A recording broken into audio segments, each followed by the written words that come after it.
With its seemingly long list of benefits, which includes boosting mood, alleviating pain, promoting healthy sleep and healthy digestion, improving skin conditions, and so many more, it's no wonder people are turning to essential oils to support their health and well-being. The popularity of these wonder-working oils is stirring interest in learning how to extract them for personal use or for business.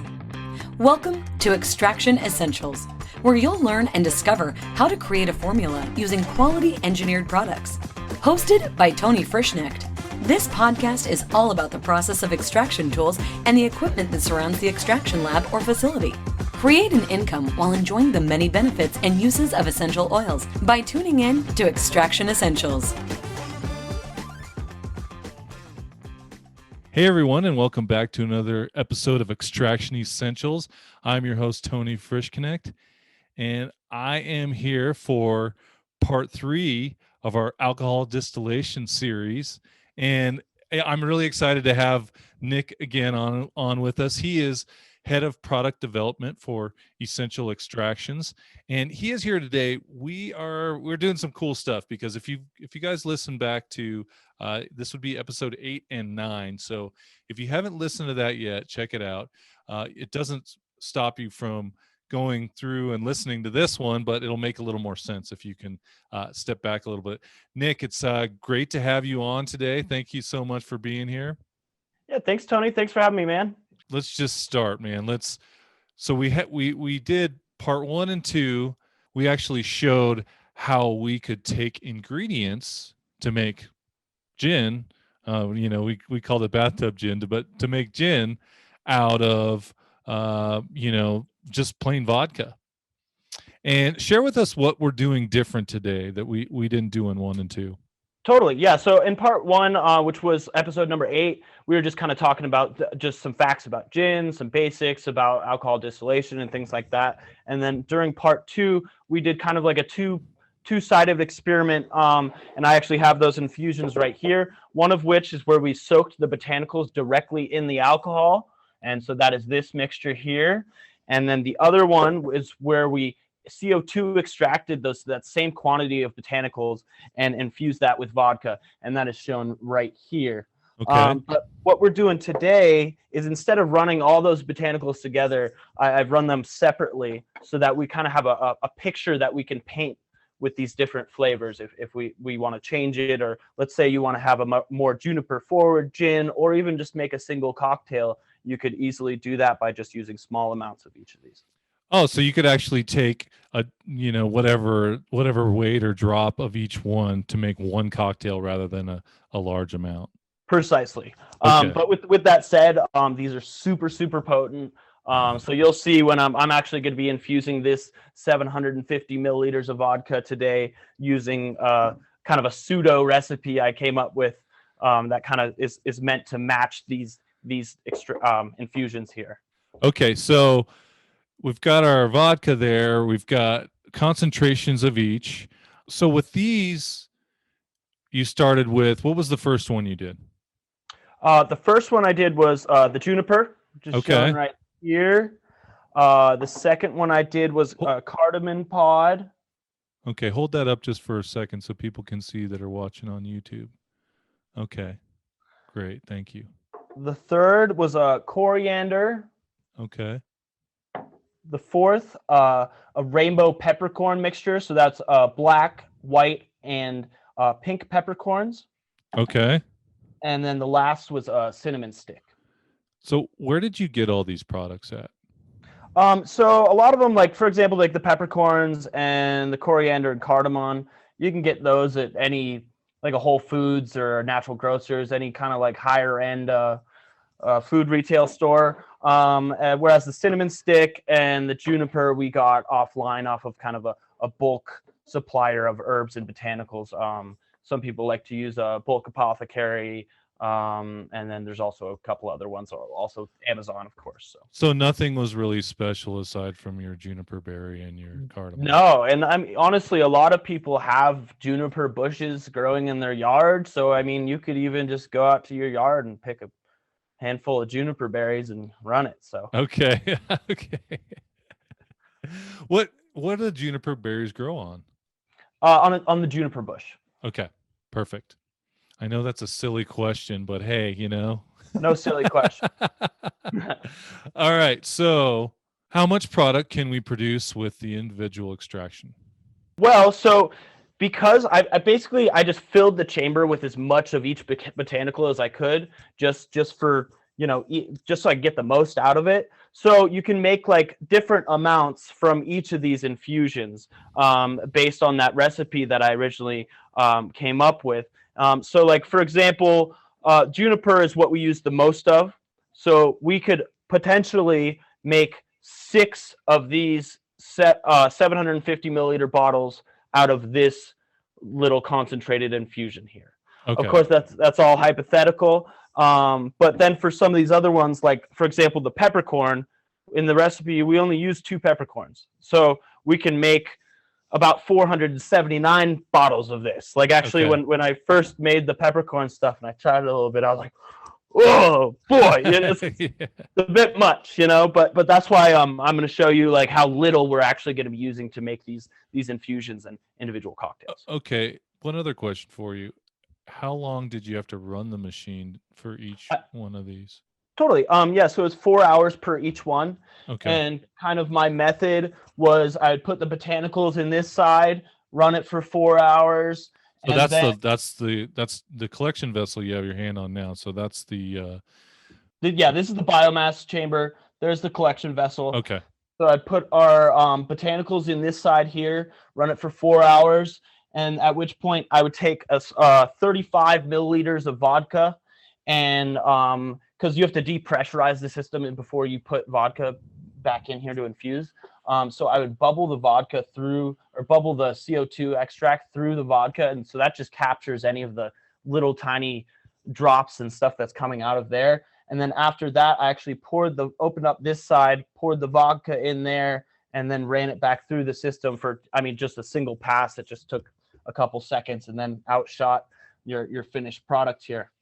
Oh, so you actually had taken some of the vodka to actually use it as the transporter of the exactly of the oil that came off of each one of the ingredients. Yeah, because for some of these things, you yield such a small amount that I wanted to make sure to bring it all with it. So, you could do a similar thing with lavender or something like that with a carrier oil or olive oil. But that way it's just getting, like, if you think about it, like, there's little bits of stuff on the lining of the tubes and in each, so that way I was getting every single bit of what I actually extracted out of it. Does that help clean out the system at the same time? Yeah, totally. And then that made it easier for my next extraction. I'd just wipe it out, put a little bit of ethanol in there or something, and I'm good to go.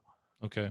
Is there any particular process you take in the amount that you put in on each one? Do you put the exact amount of vodka through each different product, each different ingredients there? Yeah, totally. So I did 35 milliliters for each one of these. The reason I picked that number is because that's like kind of a 30 milliliter is your standard like tincture bottle. So I went a little bit over that, so I'd have a little extra. But my theory is, like, if you were a cocktail a bartender or something, that you could have these small amounts of highly infused flavors that you could then use to either make a large batch of infused gin or a highly flavored single cocktail. Okay, great. How else could a potent alcohol flavor like this be used? Totally. Like, so, not everyone's a drinker, so you could definitely use this in the food and beverage industry, the non-alcoholic infused food and beverage industry. And the way you do that is, for example, if you're using like an edible food, like a bread or something like that, you could infuse it in olive oil, use that as the carrier, or you could use a vegetable glycerin or glycol to make like sodas and things like that. So, for example, if you were to, like, we extracted rosemary, right? You could take and add that to your bread. Is that what you're saying, to whatever your recipe was? Yeah, like you could make do a rosemary extraction and then put the olive oil in there to bring that out, to carry it with it, and then have a super potent infusion. And of course, you want to be, again, you said olive oil. You want to be mindful of the carrier oil that you're using to infuse whatever you're eating, right? You want to be careful about that. Totally. Okay. With 1 and 2, we extracted the bulk of ingredients all together at once. So how potent is this mixture now? Yeah, totally. So for each one, it varies a little bit differently. Each one of these is roughly about 22 times stronger than the original infusion that we made here. With the difference of like the peppercorn is quite a bit stronger, just because we use so small of an amount in that original recipe. Okay. But you'll see when I'm doing this infusion, like the way that I'm going to be infusing is I have this blunt tip needle here, and then a scale that goes to 0.00. So it's a very accurate scale. And the only other way you'd really want to measure this would be like in drops or milliliters. But this way, I'm getting the most accurate representation. And you'll see how little of this it will go a very long way. Okay. With that said, how do you recommend? I mean, we're going to share this with you guys that are listening and also on YouTube. We're going to share this recipe with you. It's going to be free and available at our website. So if you are making something, if somebody wants to, let's say a bartender wants to make their own, how do you tell them to go about creating their own mixture? Like, is it trial and error? Is it like, well, we'll just try a little bit of this and a little bit of that? How do you see that for somebody that's trying to really create something? Totally. Yeah, it's a little bit of trial and error. I mean, it's kind of like cooking. There's not like a set recipe like baking. So, I've tried a drop of each of these on their own, so I kind of have an idea of how strong each one is and how much you could use and stuff like that. So that'd be the place to start, is just kind of try one drop of each, and you'll realize that, oh, one drop of the peppercorn in one cocktail, that's too much. Things like that. With every botanical, it's going to be a little bit different, but Okay. it's pretty easy to do, especially if you have like a little blunt tip syringe or dropper bottle or a pipette. Then you could just make a couple different little, start with like one shot of vodka, for Okay. example, and Yeah. put one drop in it and see where that gets you. Okay. So it is a bit of cooking. I like that. I like the way you put it that there.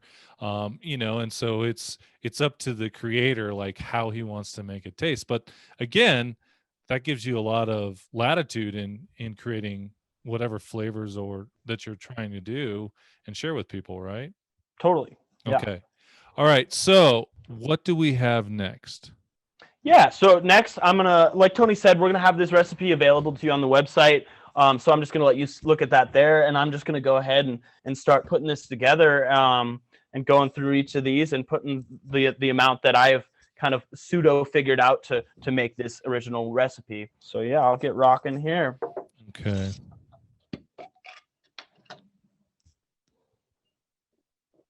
So, and 1 milliliter is roughly 1 gram. So that's what I've used for all my calculations and stuff. Okay. But the actual amount is like 1 milliliter equals 0.97 grams. So it's really not that different. So I just did that for ease of calculation, so I didn't get a headache.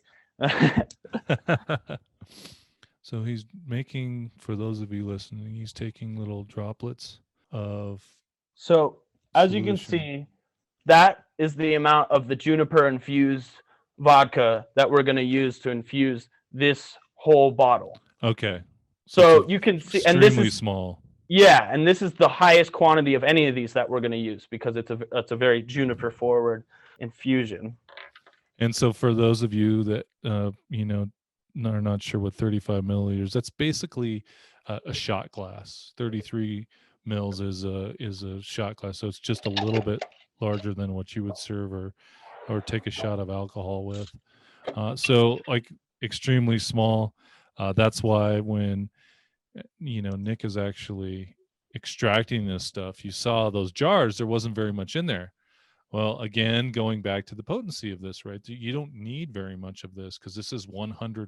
If we go back to the essential oils that you can buy from the Whole Foods, the natural grocers, the grocery stores out there that have this stuff on their shelves, you can see that, and you look in there and you're like, well, they've got probably a 2 to 3, sometimes 4 ounce jar of this stuff for $20, right? Well, that is the dilution down from that. It's like what Nick's doing here, it's 2 or 3% of the actual, and it's not all of them, but the majority of them out there. So what you're actually getting is the carrier oil or whatever they're using to transport the product, or so that you can take it or eat it or whatever. That's the majority of what you're ingesting. The very light part of what Nick is doing here is the 100% injection of, the peppercorn, of the juniper berry, and and that's what makes these so valuable. Because when you look at that, oh boy, well, what I can get for $20 here, and what he shows you here, and of course you've got the machine that you purchased to run this stuff, or however you're separating the essential oils from, that's of course going to be an expense. But when you look at somebody that might be making a $20 or $30 cocktail at a high-end bar, and they're doing what Nick is doing right here, and they're taking droplets and eyedroppers and putting that into the drink, and they'll actually take, I've seen them in bars there where they take little sips of it with like a straw, right? Because they're testing it, just like cooking, like Nick is talking about here.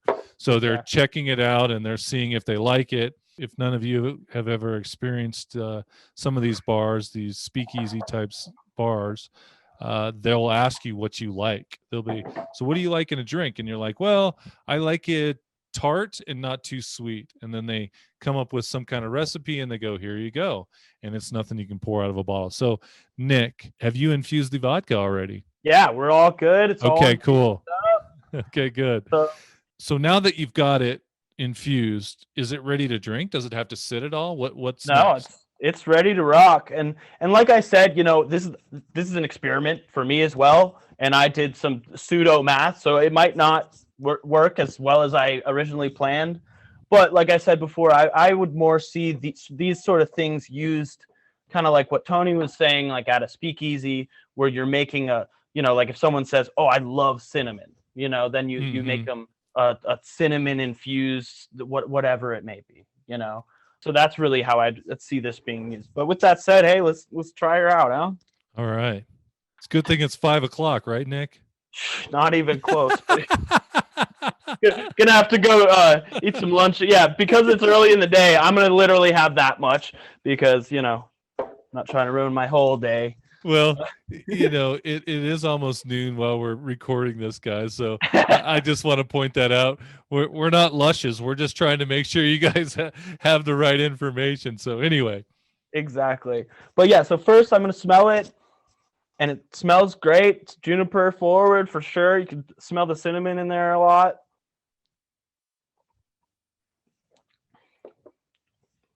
Yeah, that's really good. And you can see, like, this was our original extraction. Okay. Which this is actually a lot more potent than this was. But you can see how clear that is. Like that's a good product there. Yeah, you can't tell that there's any. And did you use a high-end vodka there? I didn't see the name. Yeah, so. I used Breckenridge vodka. Okay. I went and bought that this morning at 9 a.m. The guy looked at me like I was crazy. So you got the premium vodka, but now you've added the ingredients, and gin's quite a bit more expensive than vodka, I know. Quite a bit, yes. And like that bottle, I mean, that's a higher end bottle. So I think that one, it was like almost $30 or something like that. Whereas some of the higher end gins and stuff are like 60, 70, 100. Yeah, I was thinking even at the low end, some of the stuff that I tried that I liked, it was at least $50 or better, Yeah, cheap gin tastes really, really cheap. So just keep that in mind. Okay, great. So from what we tasted before, from your memory, what you did. Well, I just tried that, so might as well. We're already.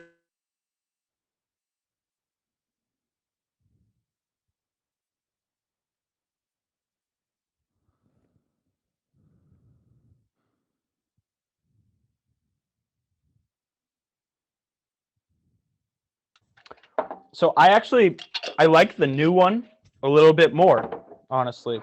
What are you noticing difference? I feel like you taste the juniper and the cinnamon quite a bit more, which, I mean, yeah, so a lot of people, they like more juniper forward gin. Some people like more cinnamon flavors, some like more peppery flavors. So it really just depends on what you like. And this allows you to really paint the picture and create whatever flavor that you're really looking for. Kind of speaking once again to how bartenders kind of act at or treat you at speakeasies and some of the higher end cocktail bars. But, you could even do this in your own house and have your own quarantine speakeasy cocktail night. Yeah, right. So, okay, well, it sounds like it's more precise. I mean, and it makes sense. I mean, if you think about it, it's like, well, now we've taken one ingredient and we've taken everything out of it and we didn't mix it all together, which it's taking you more time. I mean, what you've got 1, 2, 3, 4, 5 jars there, and each jar took about 4 hours to run, so about 20 hours. That seems like a lot of time, but how much time did you really put into taking one out and switching it out and putting another ingredient in and keep running it? Yeah. So between like putting the new stuff into the machine and then cleaning changeover, it's only about 5 to 10 minutes per each run. So I only spent about 45 minutes to an hour of my time turning knobs and levers and things like that.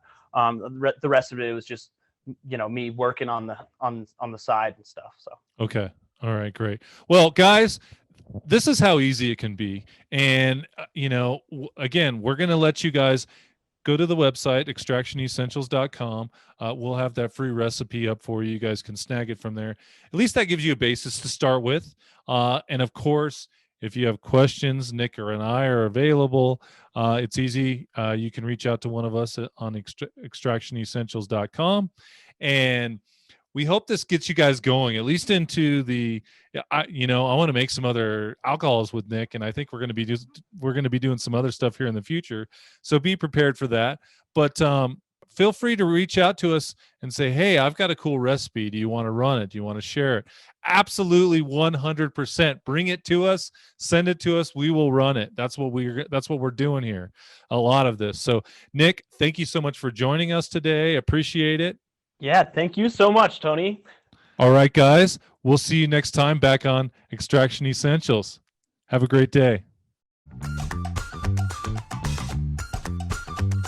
You have just listened to another informative episode of Extraction Essentials with Tony Frischknecht.